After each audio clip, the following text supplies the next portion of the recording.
The enduring presence of capital punishment. As of today, October 12, 2025, a striking divide marks our world. More than two-thirds of all countries have abolished the death penalty in law or practice. That means more than 144 nations have decided that the state should not have the power to end a human life as a form of punishment. However, a significant minority of 55 countries still retain it. This fundamental disagreement on one of the most serious legal and ethical questions shows just how differently societies define justice. It is a topic that is not just about laws on a page, it is about deeply held beliefs, cultural norms, and the very nature of state power, making it a constant subject of global debate and scrutiny. This division is not static, it is a moving, breathing line that shifts with political winds, public opinion, and international pressure. The numbers tell a powerful story of a world in transition. While the overall trend for decades has been a steady march toward ending executions, the countries that continue to use the death penalty often do so with conviction.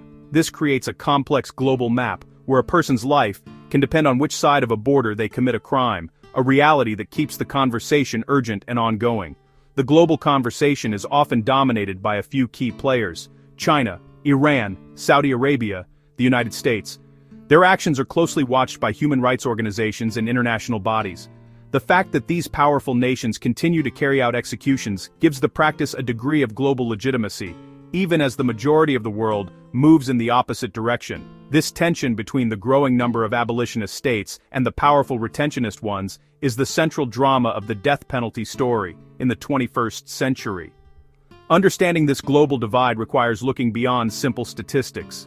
It involves exploring the historical reasons. Section 2. Defining the ultimate sanction. What is the death penalty? At its most basic level, the death penalty, also known as capital punishment, is the state-sanctioned practice of executing a person as a punishment for a crime. This is not an act of self-defense or a casualty of war. It is a pre-planned, legally ordered killing carried out by a government on one of its own citizens or on a person under its jurisdiction.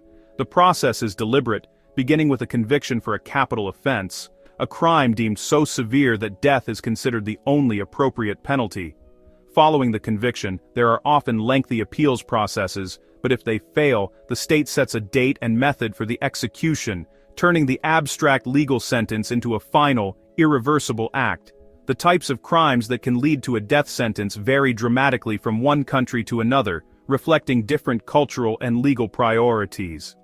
In many nations, it is reserved for the most heinous forms of murder, torture, the killing of a police officer, multiple victims. However, in other parts of the world, the list of capital offenses is much broader. It can include drug trafficking, terrorism, economic crimes like corruption, espionage, apostasy, and blasphemy. It is also important to distinguish between countries that have the death penalty in their laws and those that actively use it. Many nations are considered abolitionist in practice, meaning they have not executed anyone for at least a decade and appear to have a policy of not carrying out executions. These countries may still sentence people to death, but the sentences are typically commuted to life imprisonment. This distinction is crucial because it shows that a country's journey toward full abolition is often a gradual process, moving from active use to a moratorium, and finally, to removing the law from the books entirely. When we look at the Americas, we see a stark contrast between North and South. The United States stands as a significant outlier, being the only country in the region to consistently carry out executions in recent years. However, even within the US, the picture is complex and divided. As of 2025, more than 20 states have abolished the death penalty, while others, particularly in the South, continue to use it. The federal government also retains capital punishment. Moving north, Canada provides a clear example of an abolitionist nation. The country abolished the death penalty for ordinary crimes in 1976, and for all crimes in 1998, cementing its position as a firm opponent of capital punishment. This decision was driven by concerns over wrongful convictions and the evolving understanding of human rights. Similarly, Mexico has also abolished the death penalty completely, often advocating for abolition internationally and at times taking legal action to protect its citizens who face execution abroad. South America presents a nearly unified front against the death penalty. The vast majority of countries on the continent have completely abolished it for all crimes. Nations like Argentina, Colombia, and Uruguay have long and established histories of being abolitionist. Shared histories of state violence under past military regimes cemented this consensus. The Inter-American Court of Human Rights has also reinforced this trend. Some, like Brazil and Chile, are abolitionist for ordinary crimes, retaining it only for exceptional wartime offenses, provisions rarely used. A few Caribbean nations retain the death penalty in law, a remnant of their colonial past, though executions have become very rare.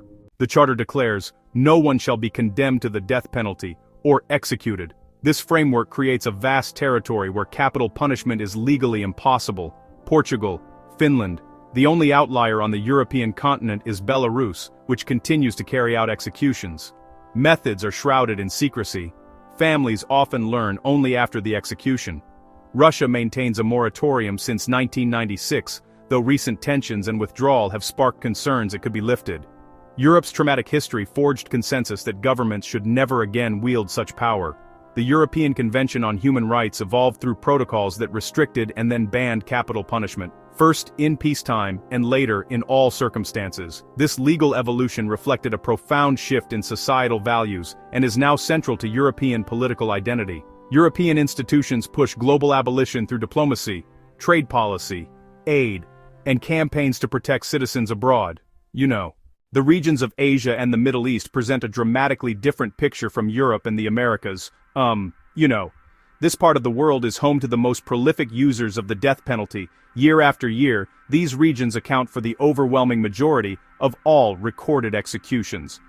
China is widely believed to be the world's leading executioner, carrying out thousands of executions annually, though the exact numbers are treated as a state secret. The death penalty in China is applied for violent crimes, drug trafficking, economic crimes like corruption, and in state-led campaigns to maintain social order. In the Middle East, Iran and Saudi Arabia consistently rank among the top executioners worldwide. In Iran, capital punishment covers murder, drug-related crimes, and vaguely defined national security charges, with trials criticized for lacking due process. Saudi Arabia uses it for crimes such as murder, drug smuggling, and sorcery. Beheading is a common method used. Other countries, like Egypt and Iraq, also carry out significant numbers of executions, often tied to instability and terrorism. Asia is a continent of contrasts. Japan retains the death penalty but uses it sparingly, with prisoners often given only a few hours' notice. South Korea is abolitionist in practice, with no executions since 1997. The reasons for continued use are rooted in political traditions, cultural traditions, and legal traditions. In many nations, there is strong public support for capital punishment, which leaders see as a mandate to maintain tough-on-crime policies. The concept of retributive justice, the idea of an eye for an eye, holds significant cultural sway. Some legal systems are influenced by religious laws that prescribe death for certain offenses. Governments prioritizing state security and social order over individual rights create environments where the death penalty remains a powerful tool of the state. The African continent presents a dynamic and hopeful, yet complex picture. There is a clear and growing trend toward abolition across the continent. More than 20 nations have abolished it for all crimes, led by new leaders in civil society who see it as incompatible with modern constitutions. This is where the path forward will be determined. Sierra Leone, Chad, and Equatorial Guinea. Recent steps toward abolition. South Africa's journey is symbolic. After apartheid fell, the Constitutional Court abolished the death penalty in 1995. It was deemed cruel, inhuman, and degrading, contrary to the values of the new democratic constitution, which was built on the principle of Ubuntu, a shared humanity and compassion. This ruling became a moral beacon across the continent. Despite progress, several countries retain and use the death penalty. Egypt, Somalia, South Sudan. Political instability, conflict, and weak judicial systems drive its use, with many cases tied to terrorism-related offenses and political dissent. International organizations often criticize trials for failing to meet fair standards, citing coerced confessions and inadequate representation.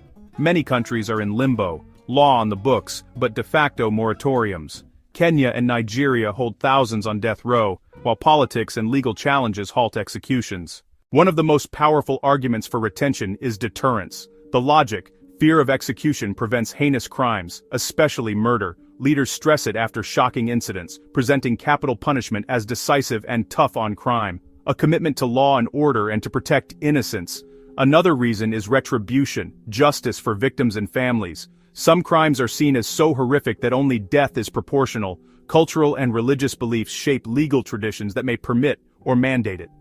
Some interpretations of Sharia prescribe death for murder, adultery, and apostasy. Politically, it can be popular. Leaders fear backlash for being soft on crime. It projects strength, and in some states it can be used against opponents. In democracies, majority support can preserve the status quo even when executions are rare. The most fundamental abolitionist argument is human rights, specifically the right to life. No government should deliberately extinguish a human life, regardless of the crime. Capital punishment is seen as cruel, inhuman, and degrading, a violation of dignity.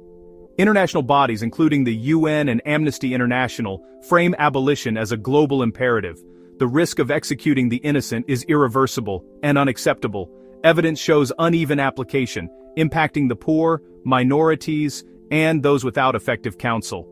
If the ultimate punishment tracks social status or skin color, legitimacy collapses. Studies fail to show unique deterrence versus non-capital jurisdictions. Many murders occur in passion or intoxication, far from rational calculation. Life without parole can punish and protect without the ethical and practical problems of state-sanctioned killing. The death penalty is an issue that sharply divides our world. A growing majority view it as archaic and inhumane. The trend is strongest in Europe, Latin America, and increasingly Africa, driven by error, unfairness, and modern alternatives. These systems prioritize human dignity, even for grievous crimes. Yet a significant minority, including populist powers, continue executions. In these regions, deterrence, retribution, and tradition are central justifications. Leaders and many citizens see capital punishment as necessary for order and justice. The map is constantly redrawn by courts, legislatures, and public opinion. The trajectory favors abolition, but progress faces setbacks. The debate unfolds in chambers of power and in the streets. It forces us to confront beliefs about crime, punishment, mercy, and state power.